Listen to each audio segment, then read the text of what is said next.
RCB ತನ್ನ 18 ವರ್ಷಗಳ cup ಗೆಲುವಿನ ಆಸೆ ಈಡೇರಿಸಲು ಇನ್ನೊಂದು ಮೆಟ್ಟಿಲು ಹತ್ತಬೇಕಿದೆ. ಈ ಸಲ ಕಪ್ ನಮ್ಮದೇ ಎನ್ನುತ್ತಿದ್ದ ತನ್ನ ಲಾಯಲ್ ಅಭಿಮಾನಿಗಳ ಸುದೀರ್ಘ ಕಾಲದ ಕನಸು ನನಸಾಗಲು ಗೆಲ್ಲಬೇಕಿರುವುದು ಇನ್ನೊಂದು ಪಂದ್ಯ ಮಾತ್ರ.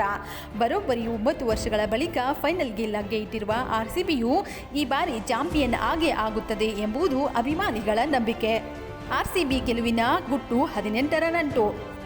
ಇದು ಐಪಿಎಲ್ನ 18ನೇ ಸೀಸನ್. ಮೇಲಾಗಿ ಕರುನಾಡಿನ ದತ್ತು ಪುತ್ರ ಆರ್ಸಿಬಿಯ star player king Kohli jersey number ಕೂಡ 18. ಐಪಿಎಲ್ ಶುರುವಾದ 2018ರಲ್ಲಿ ಆರ್ಸಿಬಿ ತಂಡ ಸೇರಿದ ವಿರಾಟ್ ಕೊಹ್ಲಿ ಅಂದಿನಿಂದ ಇಂದಿನವರೆಗೂ ಆರ್ಸಿಬಿಗಾಗಿ ಆಡುತ್ತಾ ಬಂದಿದ್ದಾರೆ.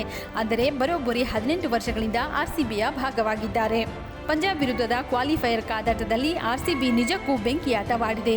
ಆರ್ಸಿಬಿ ಬೌಲರ್ಗಳಂತೂ ಬಿರುಗಾಳಿಯಂತಹ ಬೌಲಿಂಗ್ ದಾಳಿ ನಡೆಸಿದ್ದು ಆರ್ಸಿಬಿ ಅಬ್ಬರದ ಮುಂದೆ ಪಂಜಾಬ್ ಪಡೆ ಮಡ್ಡಿ ಊರಿದೆ. ಗೆದ್ದ ಆರ್ಸಿಬಿಯು ಫೈನಲ್ಗೆ ಲಗ್ಗೆ ಇಟ್ಟಿದೆ. ಇನ್ನು ಆರ್ಸಿಬಿಯು ಫೈನಲ್ಗೆ ಲಗ್ಗೆ ಇಡುತ್ತಿದ್ದಂತೆ ಆರ್ಸಿಬಿ ಅಭಿಮಾನಿಗಳು ಎಲ್ಲೆಡೆ ಸಂಭ್ರಮಾಚರಣೆ ಮಾಡಿದ್ದಾರೆ. ಎಸ್, ರಾಯಲ್ ಚಾಲೆಂಜರ್ಸ್ ಬೆಂಗಳೂರು ತಂಡ ವಿಜಯ ಸಾಧಿಸಿ ನೇರ ಫೈನಲ್ಗೆ ಎಂಟ್ರಿ ಕೊಟ್ಟಿದೆ. ಇದರಿಂದ 4ನೇ ಬಾರಿಗೆ ಆರ್ಸಿಬಿ ಫೈನಲ್ಗೆ ಲಗ್ಗೆ ಇಟ್ಟಿದೆ. ಈ ಬಾರಿ ಆರ್ಸಿಬಿ ತನ್ನ ಚೊಚ್ಚಲ ಐಪಿಎಲ್ ಕಪ್ ಗೆಲ್ಲುವ ಭಾರಿ ನಿರೀಕ್ಷೆಯಲ್ಲಿದೆ. ಪ್ಲೇ ಆಫ್ ಪಂದ್ಯದಲ್ಲಿ ಪಂಜಾಬ್ ತಂಡವನ್ನು ಅತಿ ಕಡಿಮೆ ರನ್ಗಳಿಗೆ ಕಟ್ಟಿ ಹಾಕಿದಷ್ಟೇ ಅಲ್ಲದೆ ಹಲವು ದಾಖಲೆಗಳನ್ನು ತನ್ನ ಹೆಸರಿಗೆ ಬರೆದುಕೊಂಡಿದೆ. ಒಟ್ಟಾರೆ ಈ 18ರ ನಂಟು ಆರ್ಸಿಬಿಗೆ ಗೆಲುವು ತಂದುಕೊಡುತ್ತಾ ಎಂಬುದೇ ಕಾದು ನೋಡಬೇಕಿದೆ.